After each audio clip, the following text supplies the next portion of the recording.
मेरा नाम अशोक अरोड़ा है। मैं डिग्री कॉलेज कोटद्वारा में लेक्चरर रहा 73-74 में। उसके बाद मैं अमेरिका में काम किया। रिटायर होने के बाद फिर मैं पुनः सिद्धवली मंदिर कोटद्वार में अपने आध्यात्मिक प्रगति के लिए आया। मंदिर समिति ने मुझे CEO पद पर नियुक्ति दी। लगभग 1 वर्ष मैंने सिद्धवली मंदिर में अपनी सेवाएं दी और वहाँ जो बहुत सारी अव्यवस्थाएं मैंने देखी, खासतौर पर वित्तीय अव्यवस्थाएं, उनको जब उठाया तो मंदिर समिति ने बजाय उन स्थितियों में सुधार करने के मुझको ही मंदिर समिति से पद मुक्त कर दिया। मेरा सवाल है कि किसी भी तीर्थ स्थल पर या मंदिर में अर्थव्यवस्था के मामले में अव्यवस्थाएं क्यों हों? जो भी दान का पैसा आता है लगभग 2.5 करोड़ रुपए प्रतिवर्ष, उसको मंदिर समिति सिर्फ 60 या 70 लाख रुपए क्यों दिखाती है? बाकी पैसा कहाँ जाता है? कौन इस्तेमाल करता है उस पैसे को? भंडारे में जो लोग भंडारे बुक कराते हैं, जैसे कि आजकल 2024 तक भंडारा बुक है, जो सामान बचता है, आटे की बोरियां, घी के टीन, रिफाइंड ऑयल, वो सब लोगों के घर में क्यों पहुंचता है? एक ही दुकान विशेष से सामान क्यों जाता है? उसको छूट क्यों नहीं दी जाती कि भाई आप कहीं से भी सामान लेके आइए? या एक ही व्यक्ति कारीगर क्यों खाना बनाते हैं? उसको 5-7 कारीगरों की लिस्ट क्यों नहीं दे दी जाती जो भंडारा कर रहा है? जो कर्मचारीगण वहाँ पर कार्य कर रहे हैं, उनको क्यों नहीं नियमित रूप से जो मिनिमम वेजेज है वो दी जाती? सिर्फ 2,000 रुपये या 2,500 रुपये वेतन क्यों दिया जाता है?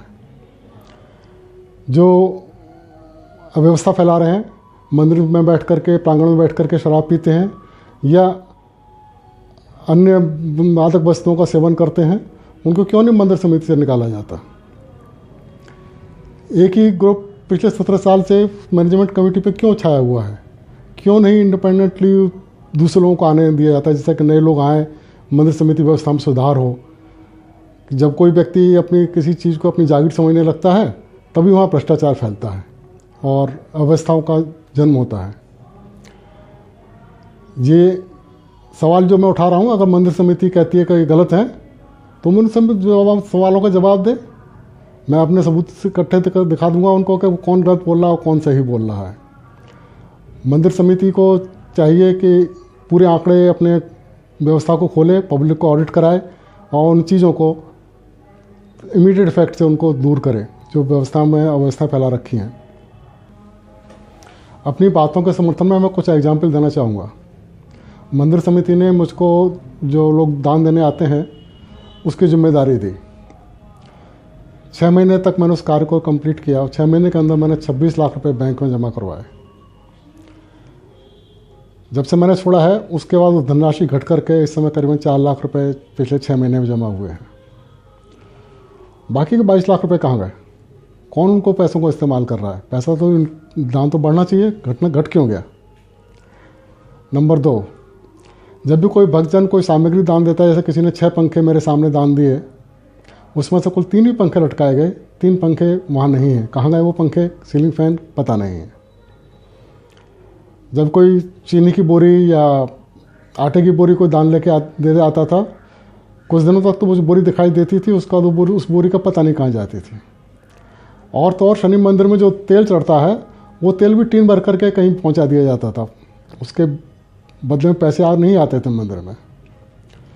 मंदिर समिति में जो सोने और चांदी के छत्र चढ़ते हैं, वो कहाँ जाते हैं?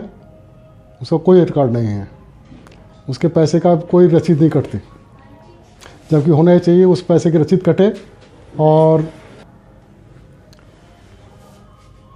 मंदिर समिति एक धर्मशाला का निर्माण करा रही है, दान के पैसे से हो रहा है, उसमें से आधी ज़्यादा पेमेंट नंबर 2 में की जा रही, नंबर 1 में पेमेंट की ही नहीं जा रही है। दान के पैसे के नंबर 1 में आपको एग्जेम्प्टेड है आप 12A में और 80G में, तो आप क्यों नहीं उसको नंबर 1 में उसको पेमेंट करते हैं? इन सारी गतिविधियों की जानकारी मैंने deputy registrar of societies body को दी है और वो इंक्वायरी कर रहे हैं इस संबंध में। अभी तक मंदिर समिति उनको कोई संतोषजनक जवाब नहीं दे पाई है। मंदिर समिति प्रतिवर्ष एक मेले का भी आयोजन करती है।